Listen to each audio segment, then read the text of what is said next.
Habari za wakati huu mtazamaji wa Rushauri TV. Karibu katika siku nyingine tena, siku nzuri kabisa ya Ijumaa ya Aprili 24, 2026. Karibu tuyaangazie yale ambayo yameandikwa kwenye magazeti ya siku hii ya leo. Mimi ni Justin Kosan, niko hapa kukujuza kilichoandikwa katika kurasa mbalimbali za magazeti ambayo yamenifikia hapa mezani. Hii leo tutakwenda kuangazia katika gazeti Mwananchi Tanzania, gazeti Taifa Tanzania, gazeti Nipashe, bila kusahau gazeti Habari Leo, gwiji la habari Tanzania, na gazeti Mwanaspoti katika michezo na burudani. Moja kwa moja tuanze kuyaangazia yaliyoandikwa katika kurasa za mbele, nikianza na gazeti Mwananchi Tanzania. Ukurasa wake wa mbele limeandika ripoti tume ya Jaji Chande, chanzo cha tatizo, yabainisha sababu za vurugu Oktoba 29, ikitaja idadi ya vifo na majeruhi, yaeleza polisi walivyovamia kibanda umiza, vijana walivyoratibiwa na kufadhiliwa kwenye makambi. Rais Samia aahidi tume ya maridhiano, serikali kuchukua hatua. Chadema yaikosoa tume huku ikichambua muhtasari wa ripoti yaliyo na tume huru. Kwa mujibu wa Jaji Othman Chande, idadi ya watu waliopoteza maisha kwenye vurugu za Oktoba 29, 2025 ni 518, huku Dar es Salaam ikiwa na idadi kubwa ya watu 181. Watu wengine 2390 walijeruhiwa. Tume hii pia kuna mapendekezo ambayo ilipendekeza. Pendekezo la kwanza ni serikali itenge siku maalum ya kuwakumbuka waliopoteza maisha, lakini katiba mpya ipatikane ifikapo 2028 kabla ya uchaguzi mkuu wa 2030, lakini iundwe tume ya kitaifa ya maridhiano na mwafaka nchini, demokrasia na uwanja sawa wa kisiasa viimarishwe nchini, na kuimarishwa kwa usimamizi wa mipaka, kudhibiti wahalifu kuingia kiholela, na usimamizi wa fursa kwa vijana. Na hapa kuna kauli ya Jaji Othman Chande, anasema tunapendekeza kuundwa kwa tume ya mwafaka wa kitaifa chini ya mamlaka ya rais. Pia kuwapo kwa maridhiano na mwafaka wa kitaifa ni hatua muhimu katika kuponya majeraha, kurejesha amani, kuaminiana, mshikamano na hata utengano ndani ya jamii na taifa kwa ujumla. Habari hii imeandikwa kwa ukubwa zaidi katika ukurasa wa pili, wa tatu, wa 4, wa 5 na wa 6 wa gazeti hili la Mwananchi Tanzania. Mbali na habari hiyo, kuna habari nyingine nasema nani ni nani katika tume ya Jaji Chande. Wanaenda kufahamu zaidi, kumbuka tume hii kuna watu iliohusisha, na hawa watu ndio ambao watakwenda kuwafahamu zaidi. Mimi nakutajia listi: alikuwepo Kapya, Tegomena Taxi, alikuwepo Mwema, Balozi Ladhia, lakini Jaji Juma, Sefue na Meela, wakiongozwa na mwenyekiti Jaji Othman Chande. Sawa, gazeti Mwananchi Tanzania limeandika hivyo katika siku hii ya leo. Na sasa tuangazie katika gazeti la Taifa Tanzania. Habari kubwa ni Jaji Chande ataja mambo 5 yaliyochochea vurugu Oktoba 29. Dr. Samia asema vurugu hizo ni janga lililoacha doa kwa taifa.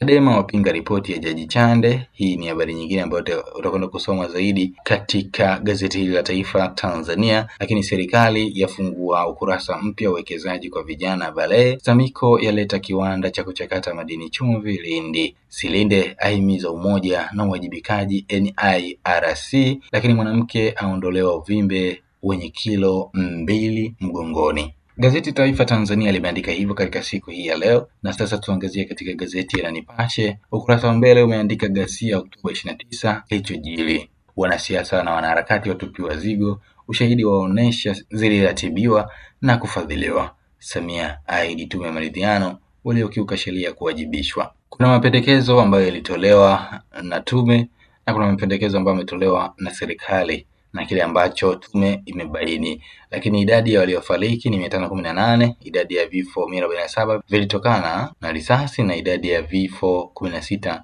ni vya maaskari. Unaweza kusoma zaidi habari hii katika ukurasa wa 2, wa 3 na wa 4.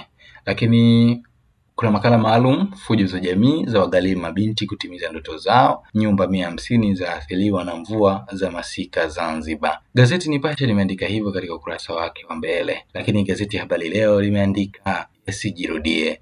Rais Samia asema ripoti aliyopokea ni dawa, ahimiza amani na kuliponya taifa, ahidi ujasiri, tume maridhiano, tume ya kipelelezi yaja, agusia uwajibikaji. Na hapa kuna habari picha ikimuonyesha Rais wa Jamhuri ya Muungano wa Tanzania akipokea ripoti ya tume ya uchunguzi wa uvunjifu wa amani Oktoba 29, 2025 kutoka kwa aliyekuwa mwenyekiti wa tume hiyo Jaji Othman Chande. Lakini tume ya Chande yahimiza mwafaka, yapendekeza maridhiano yafike serikali za mitaa, katiba mpya ipatikane 2028, viongozi upinzani, wananchi wasifu kazi iliyofanyika. Habari ipo ukurasa wa 3. Gazeti Habari Leo limeandika hivyo katika siku hii ya leo. Kuna habari naomba nihitimishe naye hapa, anasema chekechea wafa bwawa la kuogelea hotelini. Habari ipo ukurasa wa 14. Ni habari ya kuhuzunisha kweli kweli hii. Sawa, tukiachana gazeti Habari Leo, sasa mtazamaji, angazia yale ambayo yameandikwa katika uga wa michezo na burudani, na hapa nipo na gazeti la Mwanaspoti ambapo lenyewe limeandika ramani ya dabi, Pedro asisitiza jambo, mwalimu aziingiza vitani Simba pamoja na Yanga. Mechi hiyo ya dabi kumbuka itakwenda kuchezwa Mei 3, 2026. Ukitaka kusoma zaidi utakwenda kusoma katika ukurasa wa pili wa gazeti hili. Lakini mastrika wawili tu Simba. Na kuna habari nyingine hapa ya burudani, nasema Kajala na shilingi bilioni 2 za Konde. Imekuwaje? Basi utakwenda kusoma zaidi ndani ya gazeti hili la Mwanaspoti. Wewe shinda mechi zako tu, ndivyo ambavyo imeandikwa hivyo. Michezo ijayo ya England ni Arsenal dhidi ya Newcastle, wakati Man City atakuwa anacheza dhidi ya Everton. Lakini namba 4 BDL kazi ipo. Habari hii utakwenda kusoma zaidi katika gazeti hili la Mwanaspoti. Ndivyo ambavyo gazeti Mwanaspoti limeandika katika ukurasa wake wa mbele. Lakini gazeti Habari Leo katika ukurasa wa nyuma limeandika kamati kuandika historia AFCON 2027, Shime yatangaza kikosi kazi, Odemba awaita wanaume kwenye mitindo, lakini Singida Black Stars yakwama tena kombe la Muungano. Na kuna habari nyingine hapa inasema Tarura yajipanga miundombinu AFCON. Habari ipo ukurasa wa 23.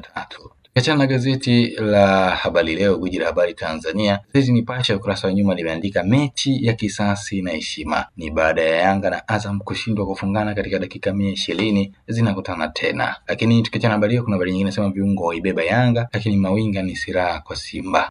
Ndivyo ambavyo gazeti Nipashe limeandika hivyo katika ukurasa wake wa nyuma. Lakini gazeti Taifa Tanzania ambayo tunahitimisha nalo limeandika Yanga SC na Azam FC nusu finali Muungano Cup, Singida Black Stars yaondolewa Muungano Cup, lakini Mwalimu Gomez yaipeleka Simba nusu finali kombe la Muungano.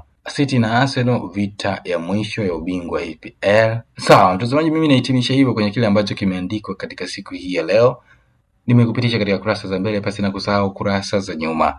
Mimi ni Justin Kosan. Nikukumbushe kama ndo kwanza unaungana nasi hapa YouTube, fanya subscribe na kubonyeza alama ya kengele ili kuwa sehemu ya familia ya Rushauri TV. Kwa sasa ni kuage tu, asante na kwaheri.